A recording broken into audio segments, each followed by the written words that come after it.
This episode of Cape Today is brought to you by The Building Center, setting the standard for quality and service since 1903.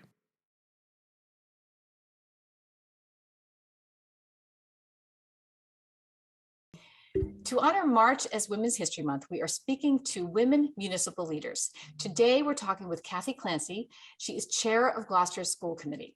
She served on the school committee since 2010. For many years, she was chair of the Building and Finance Subcommittee.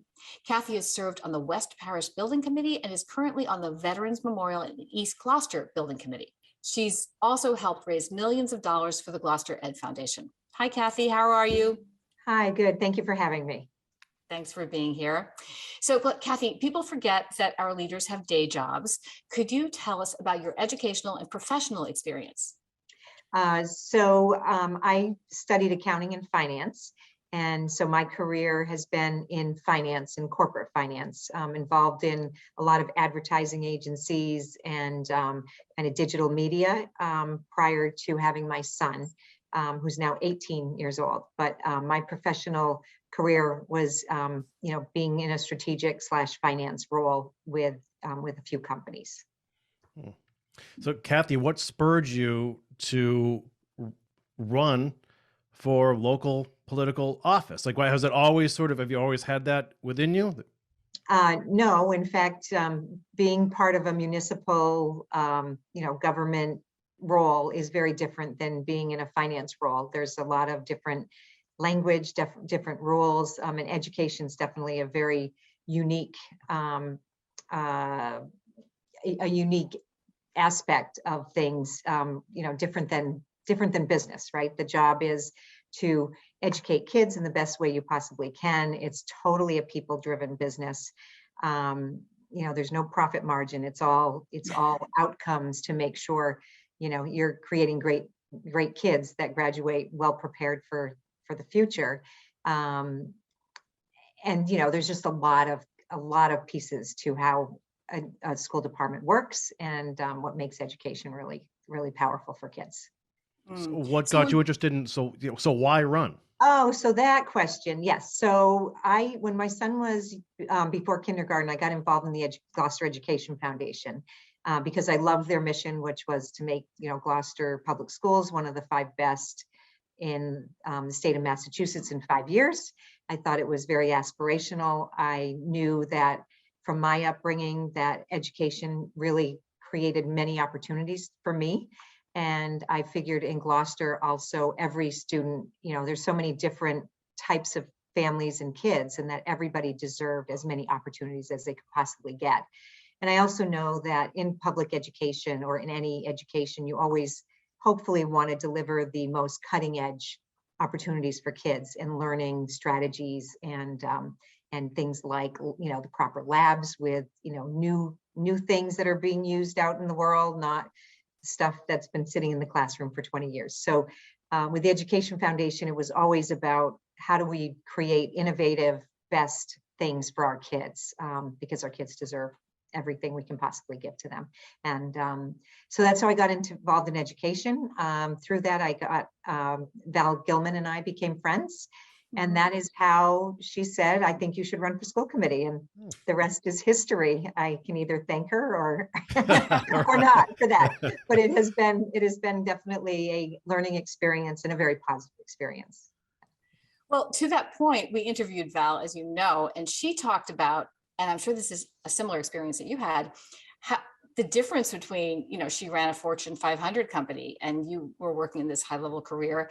And what happens when you have to get elected, like plain old elected, and, you have to answer to all these people and it's a very different organization. So what did that feel like? It is very different, and you have to remember everybody wants what's best for the community and everybody's voice counts. And, you weigh kind of what the business is before you against, along with the public input that we receive and what the experiences are and what the outcomes are. So it's very different. It's very different. In corporate world, you've got a very diverse set of people with their particular skills and talents, and you work as a team. And sometimes some of those team members are really good and some of them are not as good. But you're there for pretty much a common point. And it's a much much smaller group of people to have to answer to than when you're now, public official. Yeah. Mm. Right. Well, and Kathy, we talk about work-life balance all the time. So we know the school committee work can be very time-consuming. How are you balancing motherhood, private life, professional life? Well, I'm currently not working, on a regular job anymore. So that gives me more flexibility to do things that, that I love to do, which is helping our schools through the Education Foundation, doing the school committee work, being a good mom, and helping the community in other ways that I can. Mm. So it sounds as if Val has been maybe a sister in your work. Were you seeing other women leaders, municipal leaders, and thinking, oh, they could do it? Did you have any sort of role models or mentors? As far as being a public official, no, it had never occurred to me. I knew when I was young, I would always see my mother, at the bank. My mother was a bank teller, and then she became the head teller, and then she did mortgages. And I always, when I met people in the community, everybody talked about how much they loved my mother and how much she helps them. And so I always had this role model of somebody, literally doing that whole balancing act of, getting up, getting us off to school, going to work, being appreciated for the work that she does and being known in the community, coming home and making dinner and making sure I could go to tap dance class and gymnastics, all those things. So, I don't think there were many choices back then financially for our family, but she really did get it all done. And I followed in her footsteps a little bit with my love of math, which is why I ended up going into accounting. So there were definitely avenues along, inspiration along the way, right at home. Mm. So, Kathy, can you speak to the importance of having diversified committees and council members, et cetera, and what that does, how that serves the community? Oh, it definitely serves the community. We all come from different places. Some people have, law backgrounds. Some may be, a parent with just bringing that entire parent perspective. Some people on the committees can sometimes be retired and very far removed from our school, but still care very much about education in Gloucester. So all those perspectives, and I bring a lot of business background with, both our budget process and how we plan for the long term strategically. I think all those voices, like anything, if you have the opportunity to discuss things further and more, you have a diverse conversation and you come to the right, to a good place that has a lot more input than just like-minded people. Mm. Yeah. Do you feel as if there's any sort of struggle to attract a diversity to the school committee or to any position in city government? I don't think so. I'm kind of surprised all the time as to who runs and what their motivation to run is. It's not one kind of background, one kind of person, which is interesting and fascinating as to how people say, I just thought I would do my part, right? Right. Or I've been doing this, involvement with kids, and I really see a need to, focus more on that. So it does. I don't know why people will do it, but thankfully they do. Everybody running for election is very brave to run for election. Yeah. I have one more follow-up question to that. I think I know the answer, but I would love to hear it from you. A lot of people on school committee make the leap to city council and larger, the greater government. Any thoughts in your mind about doing that? Have you ever considered it? No. I have not.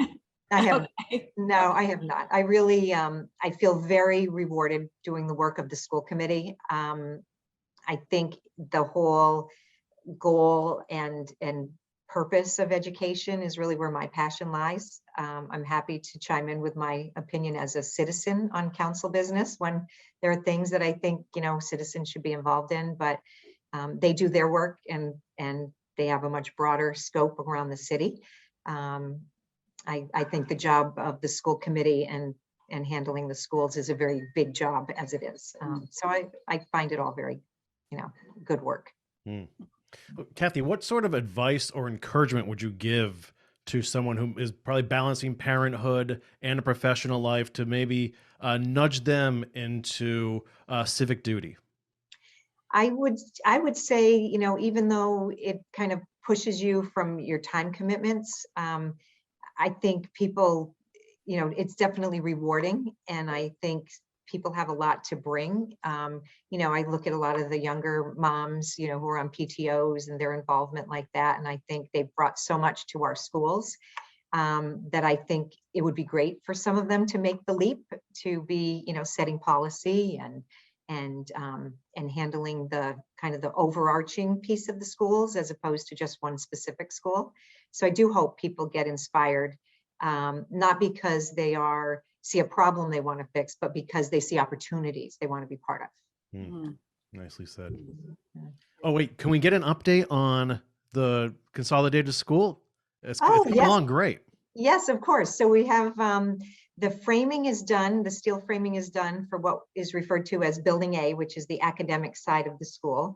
They are starting to kind of move over to Building B, which is the cafeteria, and upstairs is the gymnasium and auditorium, and different classrooms up there too, like art and music are on kind of what we call the community use side, where more people would want to be able to take advantage of having a great school to hold, to come into. And this month they'll be pouring more, as they say, slabs. So those are the structures beneath the floors. So all that real stuff that kind of gives its real structural sturdy frame is happening right now. It's all very exciting. Yeah, as we speak, I can actually hear the steel beams being clanged into place. Yeah. Right. Yeah. How about that naming committee? When do we find out what the results of that are? So the naming committee has recently formed, and it's mostly students. It's student driven, and it's being facilitated by the two principals. So we want them to do their work to start getting ideas from the community and getting submissions for ideas for names. I'm trying to remember from our meeting Wednesday night, we got an update on the process. I think over the next couple months, there'll be submissions of names, and that committee will whittle it down to kind of their top 10. I think there'll be a presentation to the school committee as to why they are putting forth those that they will put forth to us, to try to narrow it down to maybe the top 3.